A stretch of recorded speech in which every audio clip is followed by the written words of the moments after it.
Hello everybody, welcome to hole number 4, a part 4 of the East Lake Golf Club, a general video guide for you to use for tour play and or for tournament play. For those of you that are looking to more direct content, our premium guides can be found on patreon.com/golf/tommy, where we do have ultimate tournament text guide for the East Lake Golf Club and the Tour Championship. You can also use the link that is in the description down below to get to our Patreon platform.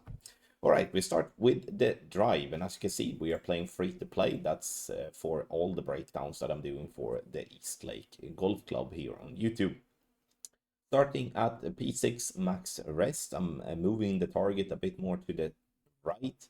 This as I do want to use left curl, so to avoid the fact that the left curl will push the ball more left. So to avoid going directly into the rough, we are starting, as you can see, then more on the right hand side.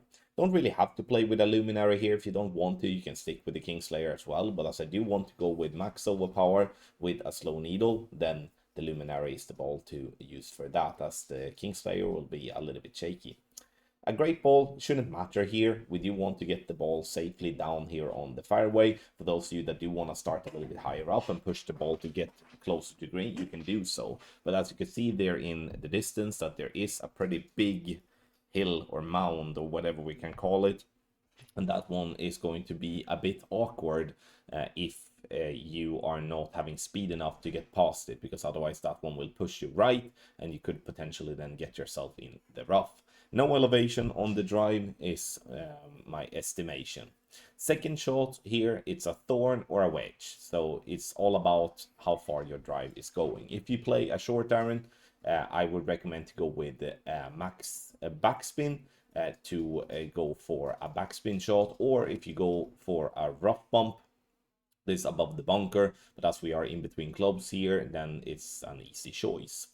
Minus 10% elevation is what I estimate the short iron to be, whereof with the EB School I estimate it to be EB School plus 10% elevation. So it's slightly uphill, or not slightly, but kind of decent amount of uphill, and that is something we need to take into account. The thorn is a perfect short iron to have in scenarios like this when you don't really have much green to work with, and then the backspin shot like this is definitely an helpful one. Scan the QR code here on the screen or go directly to patreon.com/golf/tommy via the link in the description down below for the ultimate tournament text guides for Master Division.